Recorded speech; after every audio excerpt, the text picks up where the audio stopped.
One of the things they say in this is that you were untruthful. Do you want to comment about that? Sierra, please don't do that. Please don't do that. I gave you an answer. This morning, I started receiving messages that Chase Lyday resigned from his role as executive director of the Indiana School Resource Officers Association. Is this unusual? We found most cases like this, 80%, are filed by this point. You want somebody held accountable, even if it's your brother. Even if it's my brother. Took our questions to IMPD. It's been a month. Why no arrest? But experts tell us there are a few possibilities, like when your phone is connected.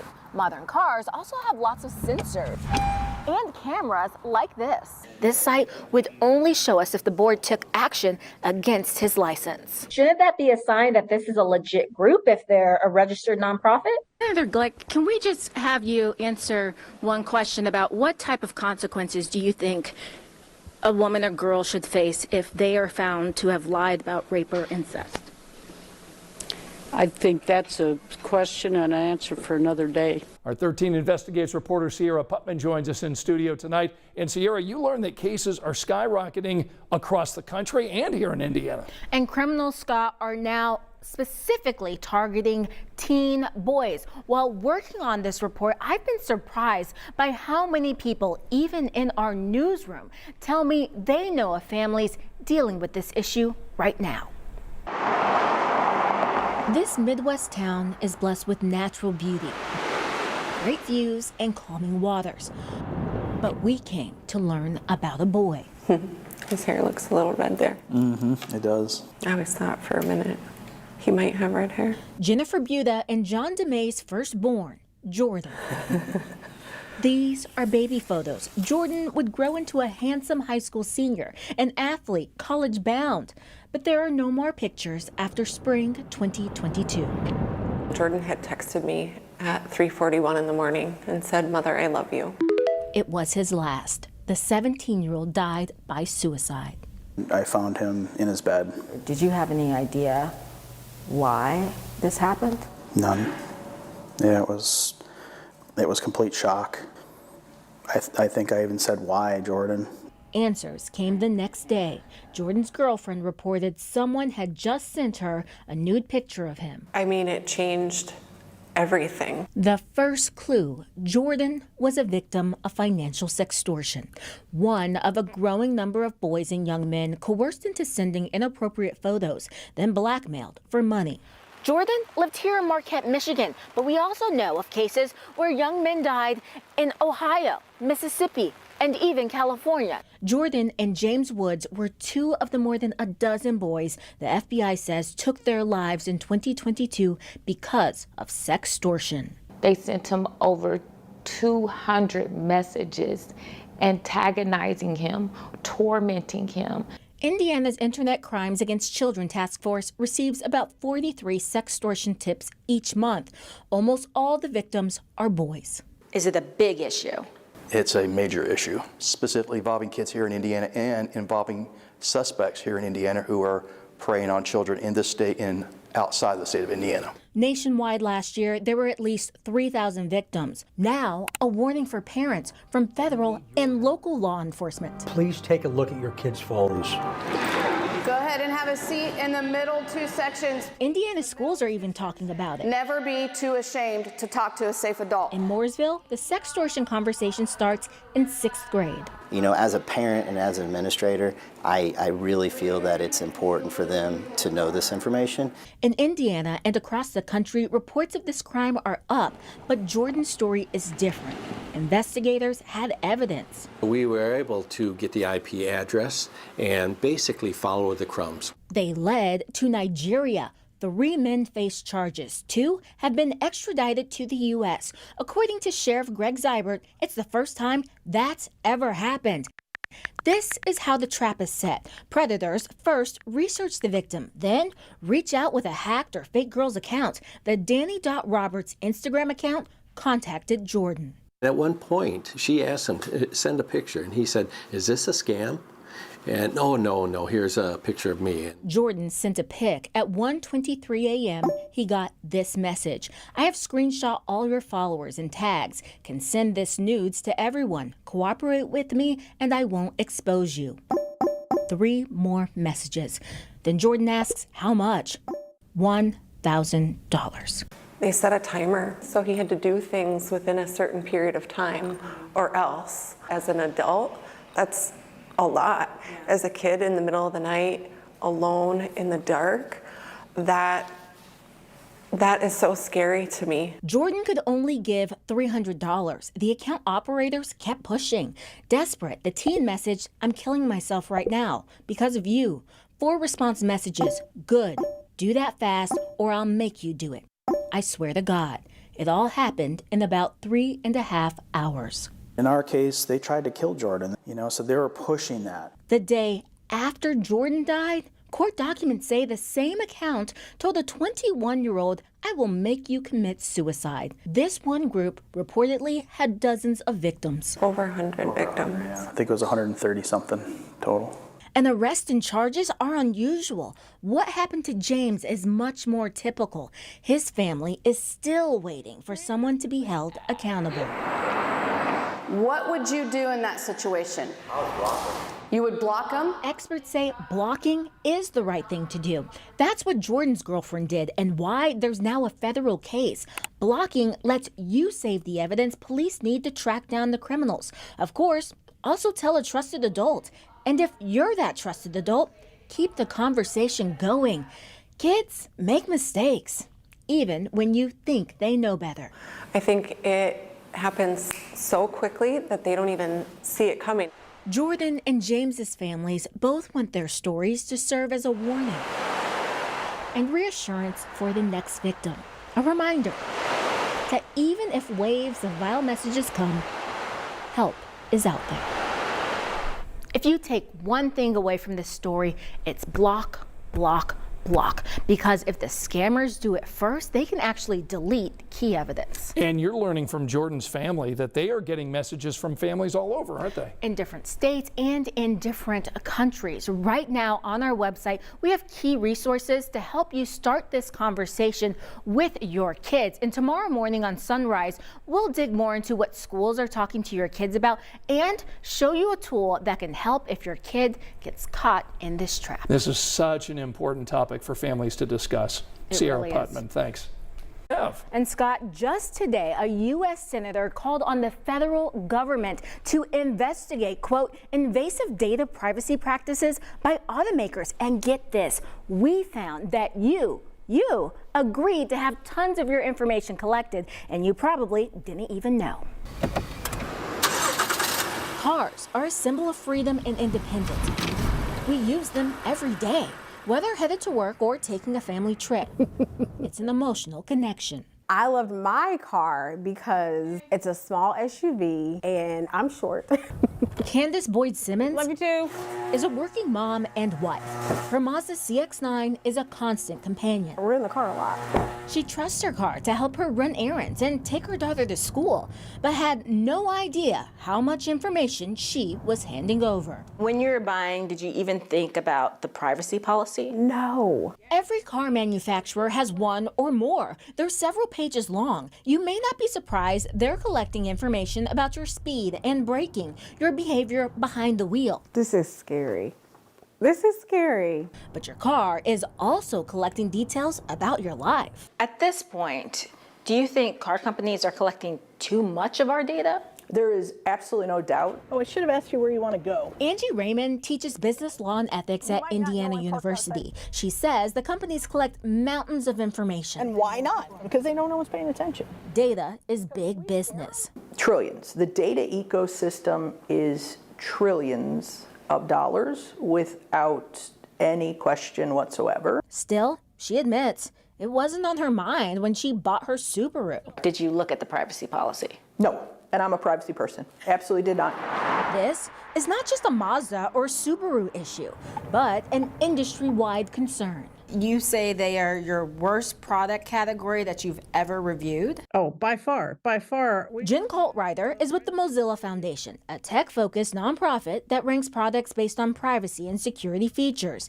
It reviewed 25 car privacy policies. We never had a category where we couldn't find something good that we could recommend to somebody to choose over something bad. Colt Ryder and Raymond say car manufacturers have multiple policies that are confusing, vague, and allow for the collection of too much data, including where you go, what you like, text messages, and personal information about your health and sex life. No, really. There it is in one Kia privacy policy. The company may collect data about users' sex life or sexual orientation, but that's not included in the Kia Connect privacy policy. Oh my gosh. No, why would you need to know that? So we don't know how automakers collect all this information, but experts tell us there are a few possibilities, like when your phone is connected. Modern cars also have lots of sensors and cameras like this. There are 9 cameras, including one inside. There's like that watches you. I think that's probably the biggest data privacy concern. Luke Zhang owns a Tesla and likes its high-tech features. I work in tech as a data scientist. I don't see this as a car. I see it more as an adult toy. Unlike many other companies, Tesla lets owners easily opt out of some data collection. Under privacy. But Zhang noticed choosing to opt out may have serious consequences. They warn you, if you turn it off, this might result in your vehicle suffering from reduced functionality, serious damage, and possibly make the vehicle inoperable.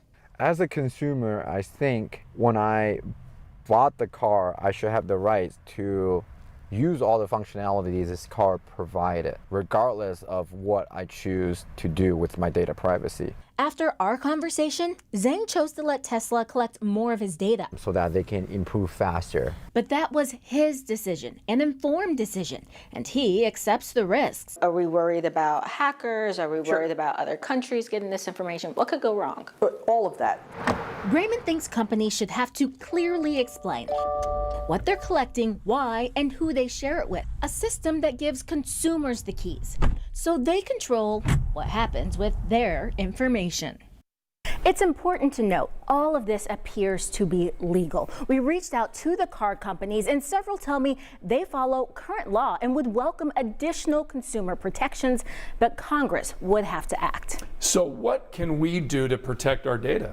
This is the tricky part, Scott. You know, the experts say you can just not connect your phone or go back to driving an older, unconnected car, which many of us just aren't willing to do. We've posted comments from major car makers on our website, as well as links to privacy policies. Check for your company at WTHR.com/13investigates.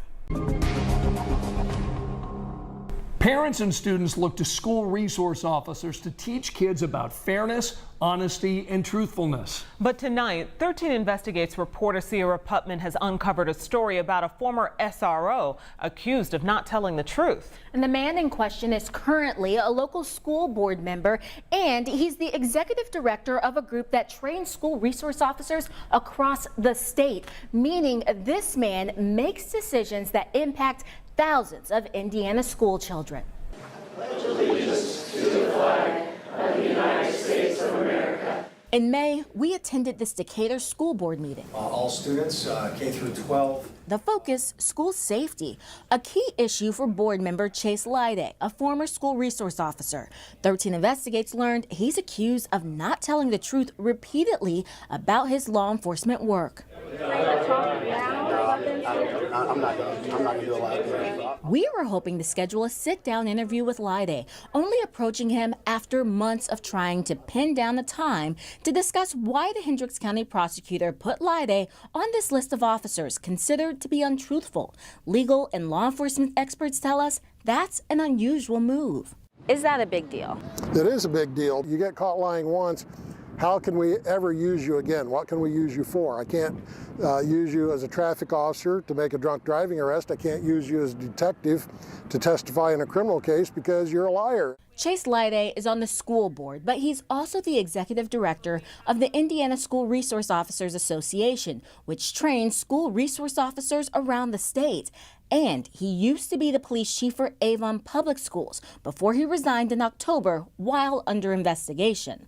13 Investigates obtained these documents that show Avon police and the county prosecutor found Lyday negatively affected investigations, lied, and failed to disclose past discipline. One of the most concerning issues dates back to 2018. As a Marion County Sheriff's Reserve deputy, Lyday was accused of failing to check on 5 sex offenders for months. His supervising lieutenant wrote Lyday was misleading and untruthful. During nearly 6 years with the Sheriff's Department, records show he received at least 4 written disciplinary actions and a total of 41 days suspended.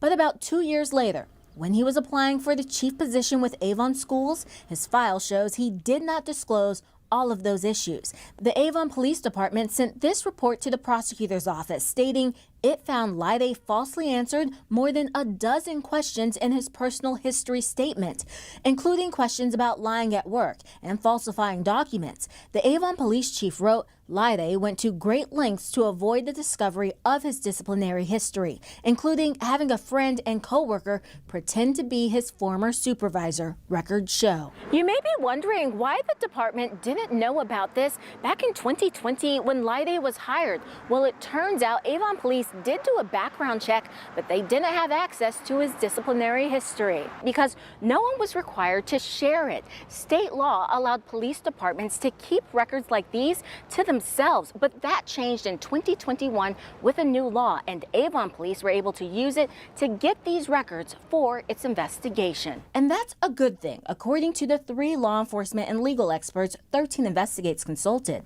Robert Gerard is a professor at Indiana State University's School of Criminology and Security Studies. Do you think it was fair to put Chase Lyday on this list? Well, from the documents I read, there were some issues that came up where full disclosure was not made. Todd Salee and David Staples are both defense attorneys. They say knowing if an officer has been untruthful could be important for a client's defense. That jumped off the page at me to see another officer say, we're accusing this officer of being dishonest. Salee says the issue with the sex offenders was most alarming. That jumped off the page at me as being very concerning. He thinks prosecutors and police should review every case Lyday was part of. Both going forward if those cases are still pending, but also retroactively. To verify that no one was wrongly punished or prosecuted because of him. They do commend Avon Police and the Hendricks County prosecutor for taking action, flagging Lyday as an untruthful officer. Again, allegations we wanted to talk to him about, which takes us back to that school board meeting. Why aren't you going to do an on-camera interview? Last fall, Lyday ran on a promise to hold everyone accountable. What about the facts? Because one of the things they say in this is that you were untruthful. Do you want to comment about that? Sarah, please don't do that.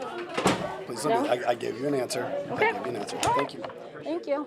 No sit down to discuss the allegations or to answer questions about 3 missing police-issued weapons, a taser, Glock 43, and Sig Sauer rifle. This police report shows that Lyday reported them stolen on November 1st, 1 week before Election Day, when he won his seat on the school board by just 1 vote.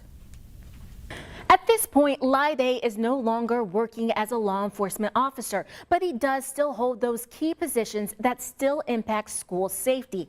This is the statement that he sent to us in part. He did not address the specific allegations, but did write he is proud of his career in law enforcement and the impact he made. You can read his full statement and all the allegations against him on our website right now. Just look for the story in the 13 Investigates section. Cierra Putman, 13 Investigates. And for somebody to come in, pretend that they're going to help us. Vivian Collado has her hands full. A single mom of 3 kids with special needs.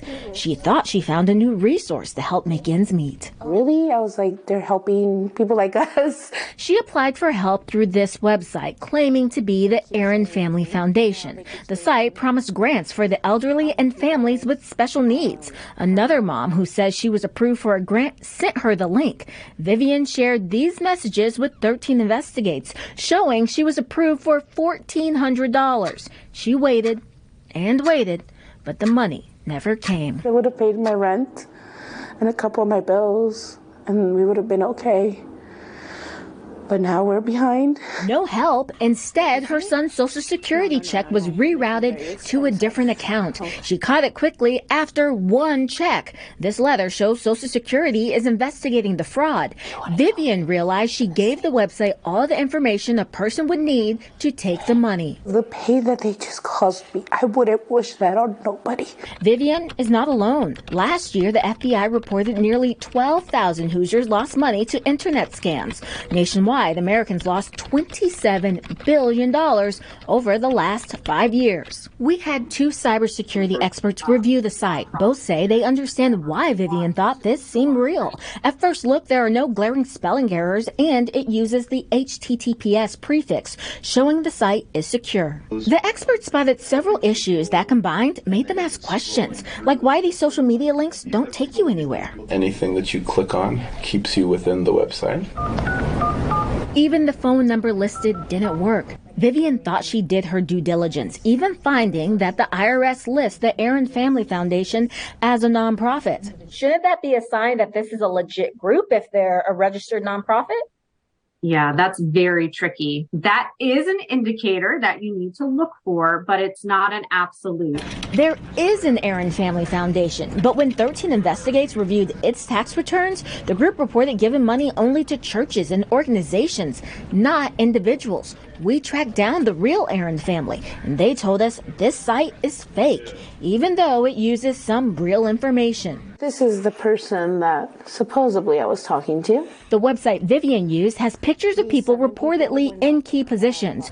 We did a reverse image search. Turns out the people are real, but they do not work with this website, and these are not their real names. Obviously a very big indicator red flag. 13 Investigates discovered the majority work for a cancer institute. The man Vivian thought she was talking to works at a university. After we reached out, he contacted the site and his picture disappeared. The same happened when we contacted several companies whose logos were also on the site.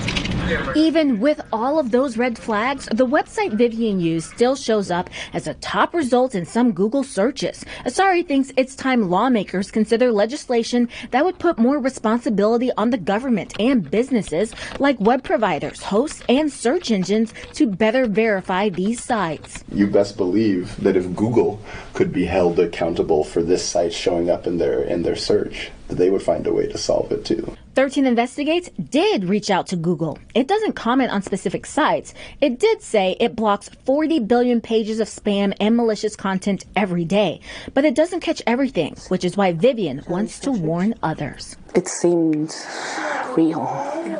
But I guess, when you're hopeful, you want it to be real. Vivian says this experience will make her more cautious in the future. Our experts say as scammers get smarter and new technology emerges, it's harder to tell real from fake.